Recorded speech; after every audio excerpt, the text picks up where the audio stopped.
Como eu falei com vocês, o contrato administrativo é regido pelo regime jurídico administrativo ou regime jurídico direito público, que é formado pelos princípios, né, gente, que a gente já cansou de falar aqui várias vezes, o princípio da supremacia do interesse público, o princípio da indisponibilidade do interesse público.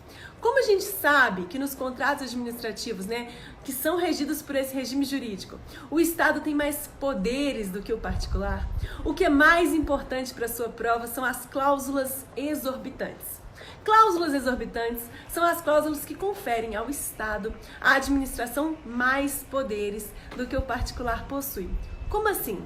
Gente, a administração pública ela pode alterar unilateralmente o contrato, pode rescindir unilateralmente o contrato, pode e deve fiscalizar o contrato, ela pode ocupar temporariamente os bens daquela empresa que foi contratada. Existem várias prerrogativas que o poder público possui. Ou seja, no contrato administrativo, o poder público está aqui, o particular está aqui. O poder público tem mais poderes do que o particular, tem mais prerrogativas. Por essa razão, gente, que contrato administrativo é diferente de contrato civil. Contrato civil é aquele no qual ambas as partes estão em pé de igualdade. Estão no mesmo quê?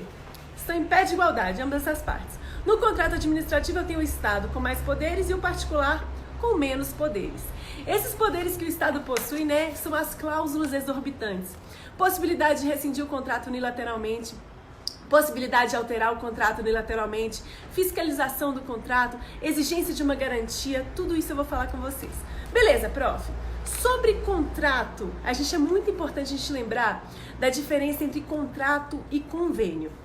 Vocês vão escutar isso muito, esses dois nomezinhos aí, quando vocês estiverem trabalhando na máquina pública. Pessoal, contrato é aquele ajuste celebrado pelo Estado no qual as partes possuem interesses que são divergentes. O Estado quer adquirir um produto, o particular quer lucrar. Isso é um contrato. No convênio, por sua vez, ambas as partes têm os mesmos interesses. Os interesses são convergentes, eles são parecidos. Por essa razão, que quando a gente fala de instrumentos de parceria que o Estado celebra com as entidades do terceiro setor, nós lembramos de instrumentos que têm natureza jurídica de convênio. Por exemplo, um OCIP celebra com o Estado um termo de parceria. Mediante esse termo de parceria, o Estado vai transferir para aquela OCIP, para aquela entidade do terceiro setor, recursos públicos. Vai falar o seguinte: OCIP, você aí, entidade do terceiro setor, você quer o bem da coletividade. Eu, Estado, também quero o bem da coletividade. Nossos interesses são parecidos. Então, eu vou celebrar com você um termo de parceria.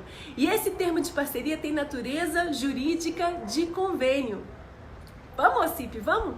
Isso aí, gente, essa é a diferença básica. No contrato, os interesses entre as partes são diferentes. No convênio, os interesses são o quê? São semelhantes, são congruentes, beleza? Ok.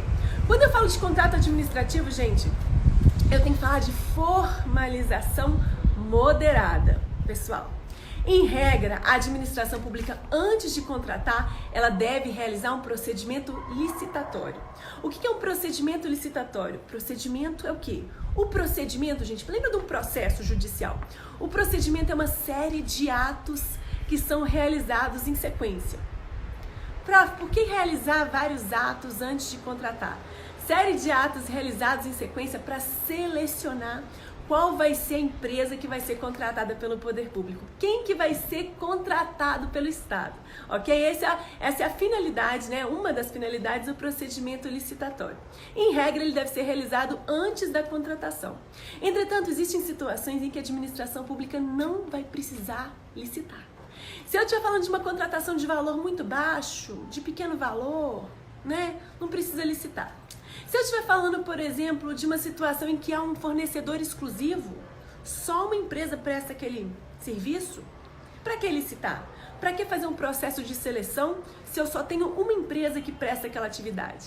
Ok? Então, lembrando, gente, existem situações em que a administração pública pode contratar sem licitar. Beleza, prof, vamos lá, entendi. Contrato, convênio, entendi essa questão da formalização.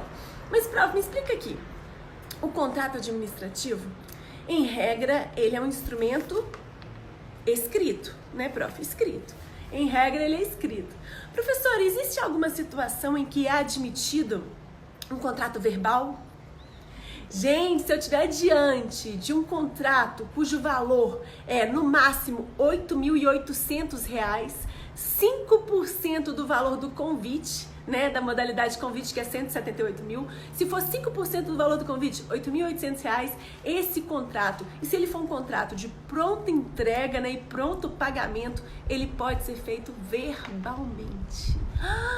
Professora, se cair na minha prova vai cair isso. Ó, se cair na sua prova sobre formalização do contrato, cai isso. O contrato, em regra, ele é escrito. Agora, gente, quando eu estiver falando de contratos cuja, em razão do valor, não exigem nem a utilização da modalidade de tomada de preços e nem da modalidade de concorrência, eles podem ser substituídos por instrumentos que são mais simples, como uma nota de empenho, né, como uma carta-contrato. Ou seja, em regra, o contrato vai ser escrito. Se eu estiver diante de uma contratação cujo valor não exija a utilização nem da tomada de preços e nem da modalidade de concorrência, esse contrato pode ser substituído por um instrumento mais simples, uma nota de empenho, uma carta-contrato.